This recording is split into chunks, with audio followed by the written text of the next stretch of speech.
안녕하세요, 여러분. 오늘 또 이렇게 수업을 하게 돼서 반갑습니다. 자, 오늘은 지난번에 우리가 공부한 화학 변화에 따른 어떤 규칙에 대해서 알아보도록 하겠습니다. 화학 변화가 일어날 때 어떤 규칙이 적용될까? 어떠한 특별한 규칙성이 있을까? 이거에 대해서 알아보도록 하겠습니다. 자, 한번 생각해 보세요. 어떤 규칙이 있을까요? 화학 변화가 일어날 때. 종이가 불에 탄다. 화학 변화죠. 음식물이 썩는다. 화학 변화죠. 물이 얼어서 얼음이 된다. 이건 화학 변화가 아니죠. 상태 변화죠. 그러면 이와 같이 화학 변화가 일어날 때 과연 어떤 규칙이 있을까요? 여러 가지를 생각해 볼 수가 있는데 오늘 한 가지만 같이 실험을 통해서 한번 확인해 보려고 해요. 과연 무거워지거나 가벼워지거나 질량의 변화가 어떻게 나타날까? 무거워질까? 가벼워질까? 아니면 변하지 않고 일정하게 보존이 되는 것일까? 요거를 실험을 통해서 탐구해 보도록 하겠습니다. 자, 그럼 몇 가지를 탐구해 볼 거냐? 선생님 여기서 한 3가지 정도의 물질의 화학 변화를 통해서 그때 질량의 변화가 생기는가 하는 거를 알아보려고 그래요. 여러분들 한번 잘 보고 여기서 나타나는 규칙을 생각했다가 이어지는 그 EBS 영상 강의에서 그 선생님이 하는 말씀을 들어본다면은 여기서 실험했던 그 결과를 토대로 해서 들어본다면 아마 잘 이해가 될 거예요. 자, 그럼 여기 실험 재료들을 한번 보도록 하겠습니다. 자, 우선 탄산나트륨이라는 물질이 있어요. 탄산나트륨 여러분들 들어본 적 있나요? 탄산나트륨? 그래요. 들어본 적이 있는 사람도 있는 것 같으네요. 우리 분필가루 만들 때 이거 많이 사용이 돼요. 그 다음에 시멘트 만드는 재료로도 이게 많이 사용이 돼요. 그러면 이 자연에서는 어디에서 이게 많이 있을까요? 그렇죠. 이거는 바로 석회암지대, 석회석의 원료가 되는 그러한 물질입니다.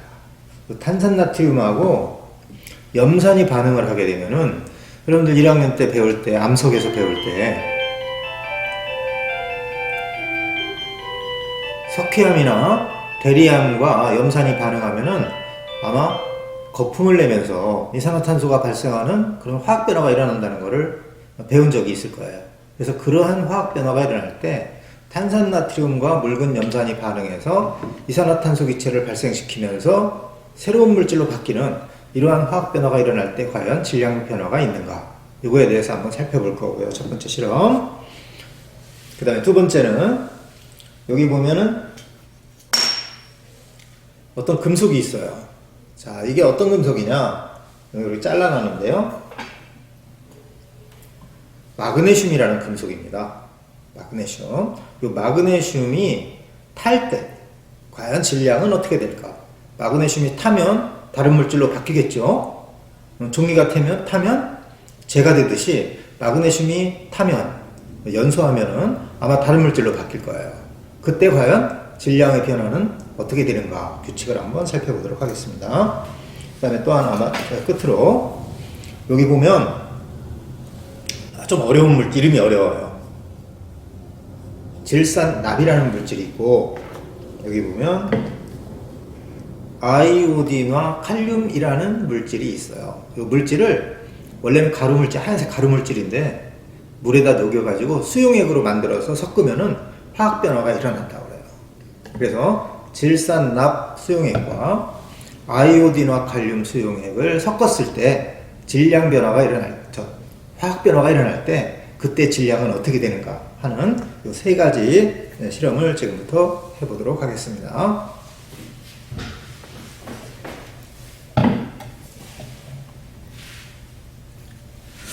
자, 그러면 먼저 질량 변화를 알아보려면은 저울이 필요하겠죠? 그래서 여러분들 여기에 전자저울이 있습니다. 여기 눌러서 0점을 맞추고요.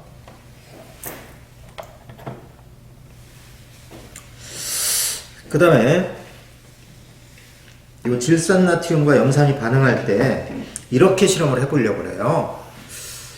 일단 화학 변화가 일어나기 전에 질량이 몇 g인지를 측정해보고, 그 다음에 화학 변화가 모두 일어난 다음에 질량이 몇 g인가를 재서 이 두 개를 비교한다면은 질량 변화가 있는지 그 규칙을 찾아볼 수가 있겠죠. 그래서 자, 여기다가 질산나트륨을 넣겠습니다. 하얀색 가루죠.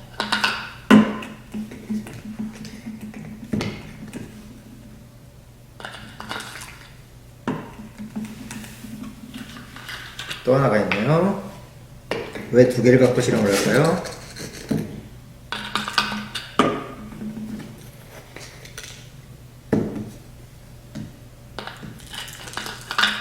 질산나트륨을 넣어놓고,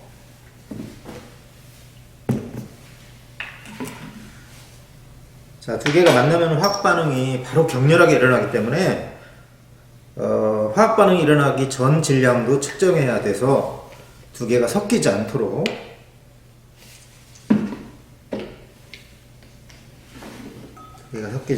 묽은 염산을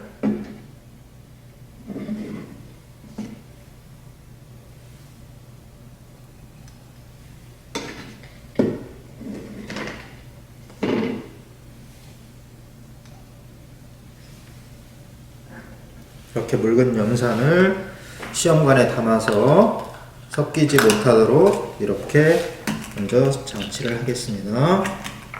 그리고 이쪽에도 똑같이 하나 더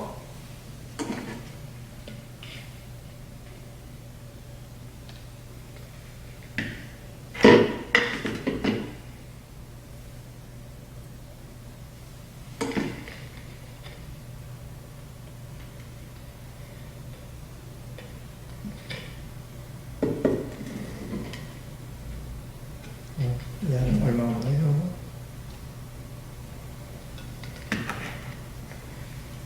없어서 할 수 없이 이렇게 하도록 하겠습니다.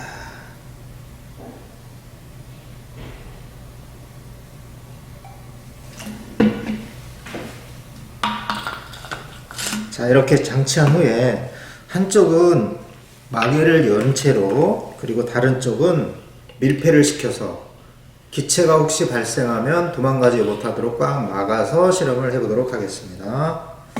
자,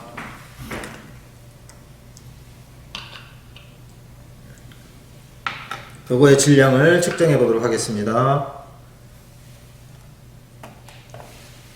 쌤 읽어볼게요. 57.9g이 나오네요. 57.9g. 그 다음에 화학 반응이 일어나도록 하겠습니다.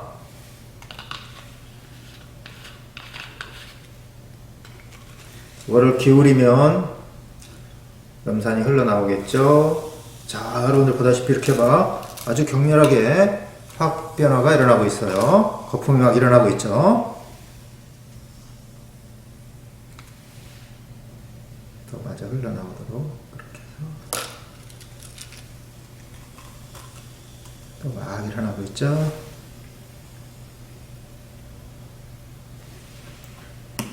자, 이런 다음에 질량을 측정해 보도록 합시다. 어떤 변화가 있을까요? 선생님 한번 읽어볼게요. 지금 57.7g이 나왔습니다.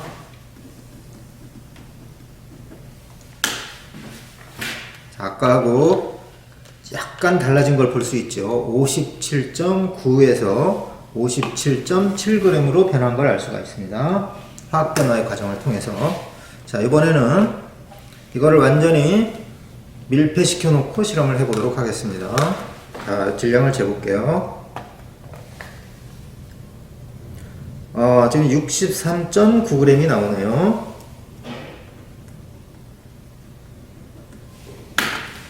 자, 이번에는 화학 반응이 일어나도록 해보겠습니다. 지 기울여서 염산을 흘러나오게 한 다음에 밑으로 내려가도록 하면 이렇게 막 화학 반응이 일어나죠. 격렬하게 일어나고 있죠. 자, 남은 것도 다 이렇게 화학 반응이 일어나는 걸 볼 수가 있습니다. 선생님이 여기 만져보니까 좀 따뜻하기도 해요. 아마 열도 발생하는 것 같아요. 자, 이 뚜껑을 열지 않고 그대로 측정해 보도록 하겠습니다.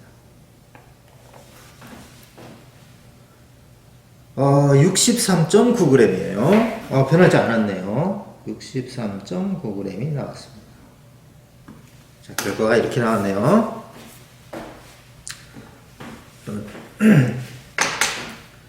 자, 그럼 이번에는 마그네슘을 한번 연소시켜 보도록 하겠습니다.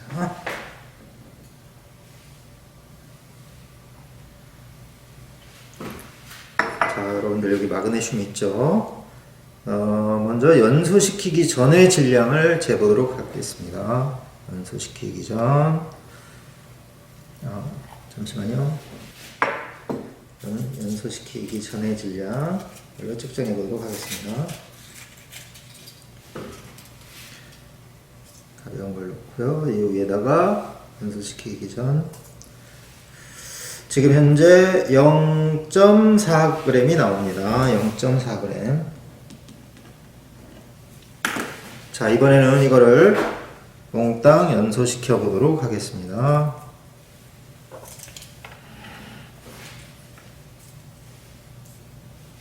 자, 이거는 불을 사용하는 실험이기 때문에 위험할 수가 있어요. 여러분들은 직접 이렇게 함부로 해서는 안 되고 선생님이 하는 거를 잘 봐주시기 바랍니다.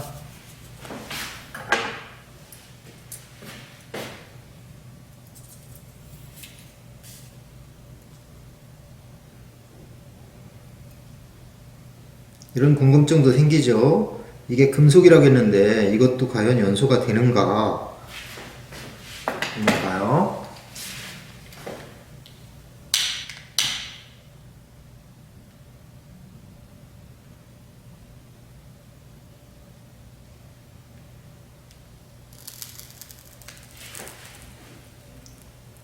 이거는 직접 보면 굉장히 시력에 이상이 생길 정도로 아주 밝은 빛을 내면서 잘 타는 그런 물질이에요. 자, 모두 탔네요. 그럼 이거를 그대로 다시 한번 저울에다 올려놓고 측정해 보도록 하겠습니다. 자, 연소한 마그네슘 하얀색 물질로 바뀌었죠. 이게 바로 화학 변화예요. 자, 질량을 측정해 보고 있습니다. 측정했더니 지금 현재 0.5g이 나오고 있습니다. 참 이상하네요. 약간 달라졌네요. 자, 이번에는 이제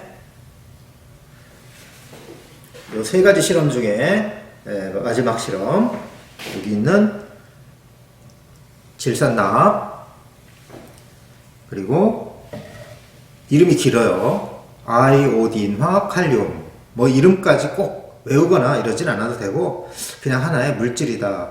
이 이름이 외국어로 되어 있어서 좀 어려워요. 이거를 이 비커에다가 넣도록 하겠습니다. 일정량의 질산납, 그리고 아이오딘화 칼륨 수용액. 자, 화학 변화가 일어나기 전에 한번 질량을 재보도록 하겠습니다.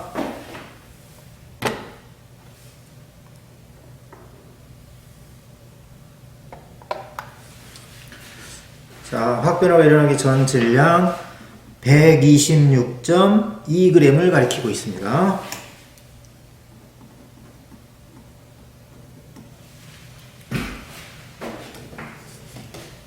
두 개를 섞어서 화학 변화가 화학 반응이 일어나도록 해보겠습니다. 자, 보세요.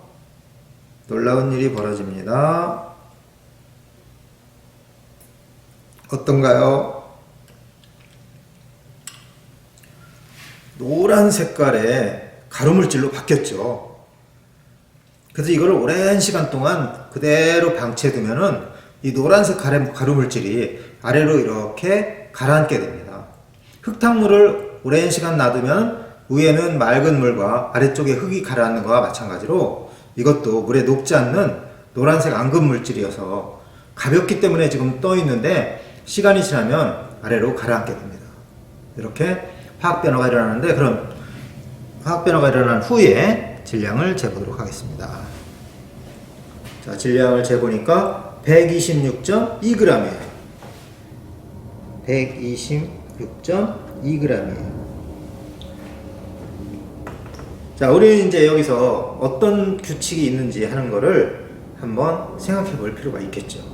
자, 그러면 잠시 칠판에서 선생님이 지금까지 실험한 결과를 기록을 하고 이 결과를 가지고 규칙을 찾아보도록 하겠습니다. 자, 카메라를 좀 옮겨야 되니까 잠시만요.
자, 그럼 실험한 결과를 가지고 한번 규칙을 찾아보도록 하겠습니다.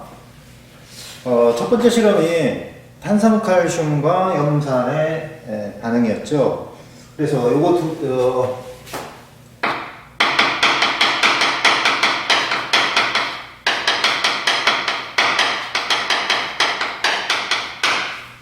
요거의 질량이 57.9g이 나왔어요. 57.9g. 그 다음에 화학 반응이 일어난 다음에 질량이 59.0. 질량이 좀 감소했죠. 이때는 어떻게 실험했었죠? 맞아요. 뚜껑을 열었죠. 개방시켜 놓고 실험을 했죠.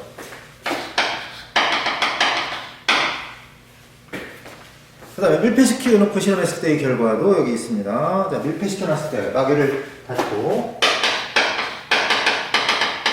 밀폐시켜 놓고 실험했을 때 탄산칼슘과 염산이 화학 반응이 일어나기 전의 질량은 63.9. 그 다음에 화학 반응이 모두 일어난 후의 질량은 역시 63.9. 자, 이거 두 개를 비교해 봤을 때 어떤 변화가 있었나요? 첫 번째 실험에서 개방시켜 놓고 실험했을 때는 질량이 감소했죠. 질량이 줄었다, 감소했다. 밀폐시켜 놓고 실험했을 때 이때는 질량이 변하지 않았다, 불변.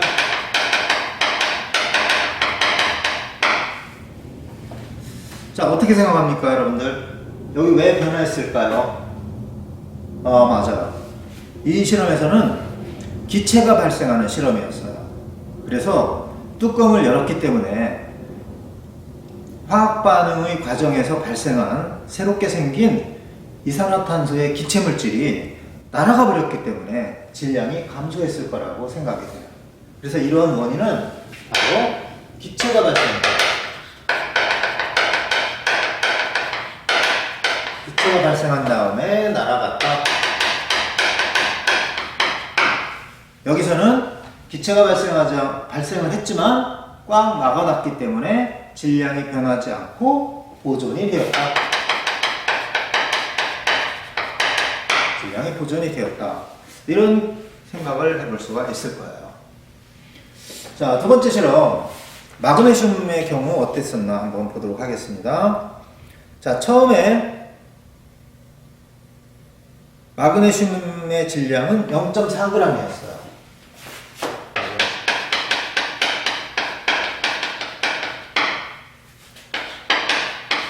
0.4g이었어요. 이거는 막아놓고 실험하지 않았죠. 그냥 그대로 개방시켜놓고 실험했죠. 그 다음에 마그네슘이 모두 연소하고 난 다음에 새롭게 생긴 하얀색 물질의 질량을 측정해 보니까 그때는 얼마였죠? 그래요. 0.5g이었어요. 0.5g. 자, 이거 왜 그런가에 대해서 한번 생각을 해보도록 합시다. 자, 모든 우리가 불에 타는 연소는 바로 물질이 어떻게 변하는 거라고 예전에 배웠는데 혹시 기억이 나나요? 누구 아는 사람? 생각해 봅시다. 종이가 탄다? 종이가 어떻게 되는 거지? 가스가 탄다? 가스가 어떻게 되는 거지? 알코올이 탄다? 그래요, 맞아요. 모든 물질이 불에 타는 거, 연소한다는 거는 눈에는 안 보이지만 공기 중에 있는 산소하고 합쳐지는 현상이라고 해요. 그래서 이 마그네슘의 연소 반응은, 연소라고 하는 화학 변화는 결국 어떠한 변화가 일어나는 거냐? 마그네슘과 공기 중에 있는 산소가 합쳐져서 전혀 다른, 마그네슘하고 산소하고는 전혀 다른 산화마그네슘으로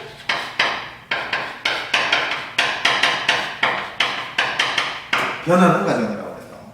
그래서 우리는 처음에 측정했던 마그네슘의 질량이 0.4g이었는데 산화마그네슘의 질량, 화학 반응이 끝난 후에 생긴 물질 산화마그네슘이죠. 여기는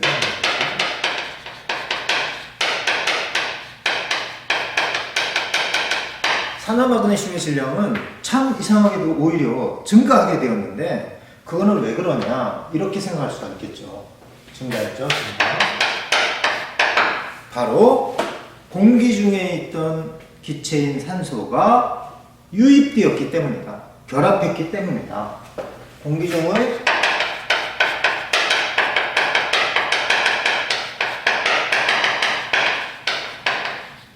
산소와 마그네슘이 결합해서 합쳐진 형태의 새로운 물질인 산화마그네슘이 만들어졌기 때문이다. 이렇게 생각해 볼 수가 있어요.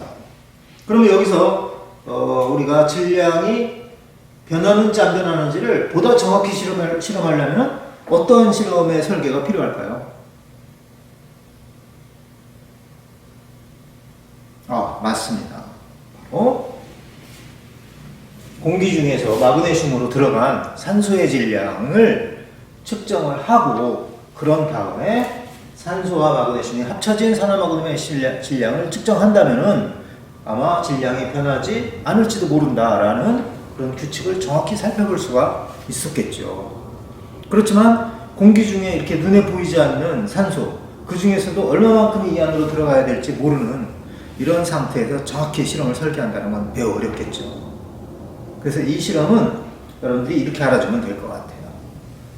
산소가 발생하는 실험에서는 도망간 산소만큼 질량이 감소하고, 산소가 합쳐져서 일어나는 화학 변화의 실험에서는 공기 중에 있던 산소가 합쳐진 만큼 질량이 오히려 증가한다.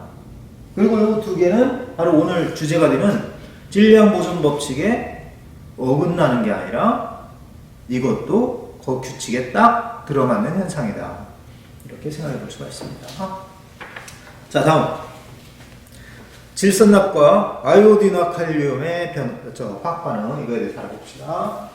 자, 반응 전에 질산, 납, 그리고 또 하나 물질은 긴 이름을 가진 아이오딘과 칼륨. 어렵다. 이 두 개의 화학 변화가 일어나기 전 질량은 126.2g. 그다음에 화학 변화가 일어난 후의 질량은 126.2g. 이때 생긴 물질은 어떤 특징이 있었어요? 색깔은 노란색, 물에 녹는다, 안 녹는다? 녹지 않는다. 한참 기다리면 어떻게 된다? 물 아래로 싹 가라앉아서 앙금이 생긴다. 그럼 아까 실험했던 것에 잠깐 갖고 갈게요.